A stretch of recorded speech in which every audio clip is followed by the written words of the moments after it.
Voici la biographie de l'artiste ivoirien K.S. Bloom. Like et abonne-toi si vous aimez K.S. Bloom. Le rappeur ivoirien K.S. Bloom chante au nom du Seigneur et fait un tabac. K.S. Bloom, de son vrai nom Souleymane Koné, a été l'artiste francophone le plus écouté sur YouTube en 2021, à seulement 26 ans. Selon lui, c'est la grâce de Dieu qui lui permet d'avoir un tel succès. J'ai toujours rêvé d'être un artiste, mais je ne savais pas que je devais le faire pour le Seigneur. K.S. Bloom, jeune rappeur ivoirien évangélique, est parvenu en quelques années à faire un tabac en déclamant sa vie pieuse. À 26 ans, K.S. Bloom, de son vrai nom, Souleymane Koné, né à Yopougon, quartier populaire d'Abidjan, a été l'un des artistes francophones les plus vus sur YouTube en 2021. Ses morceaux ont cumulé plus de 100 millions d'écoutes, dont 57 millions pour le seul titre, Enfant de Dieu. En juillet 2022, il monte sur la scène du Casino de Paris, où certains de ses aînés ivoiriens n'ont jamais mis les pieds. Un de ses managers, Rodrigue Liabi. Le point de départ de sa carrière est un lundi d'octobre 2017, le jour le plus marquant de mon existence.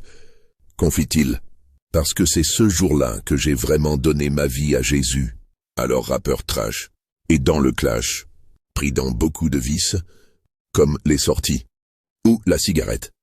Il raconte avoir tout arrêté d'un coup, quand son oncle lui a présenté la religion comme une solution. Même la forme de ma tête a changé, rit-il. K.S. Bloom, jeune homme calme et souriant, veut évangéliser son public, mélangeant rap et coupé décalé, français et nouchi, argot ivoirien, dévouement strict pour la religion et humour.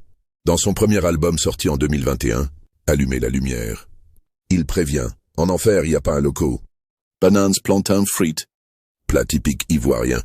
Alors le paradis est mieux. Les raisons de son succès? Nous, on dit que c'est la grâce de Dieu. Ou affirme Rodrigue Liabi. Il y a surtout le flair du rappeur. Pour des assemblages de rythmes et de mélodies qui fonctionnent, couplés à un travail minutieux sur la post-production de ses morceaux. La Côte d'Ivoire et la France regroupent le plus grand nombre de ses fans. Mais sa musique plaît aussi dans des pays à majorité chrétienne. Très écouté en République démocratique du Congo qui compte 85% de chrétiens, soit plus de 81 millions de personnes, dont 15 millions d'évangéliques. Il l'est également au Gabon et au Cameroun, et qui en abrite à chacun plus de 60%. Je ne suis pas le premier rappeur gospel. L'autre nom du rap chrétien, reconnaît-il, chrétien et branché. Le genre a existé dans les années 80 aux États-Unis, avant qu'un groupe français s'y essaye, sans réussir à le populariser. Dans l'Afrique francophone des années 2000, un rappeur et fils du premier président burkinabé Maurice Yaméogo, Make Claver, en a aussi composé, sans plus de succès. La célébrité, K.S. Bloom la gère mollo mollo.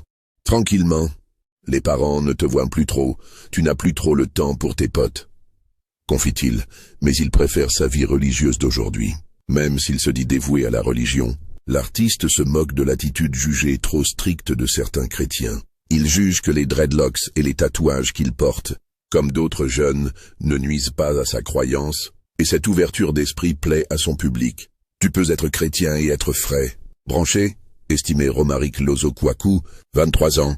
Après le concert de K.S. Bloom au Festival des musiques urbaines, Danumabo Fais-moi à Abidjan, fin avril, entouré d'une dizaine de personnes, K.S. Bloom suit les conseils d'une responsable spirituelle, qui s'occupe aussi des temps de prière de l'équipe.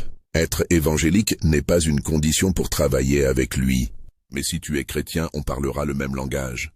Explique Rodrigue Liabi. L'avenir de K.S. Bloom, c'est la peine pastorale, dit-il en riant.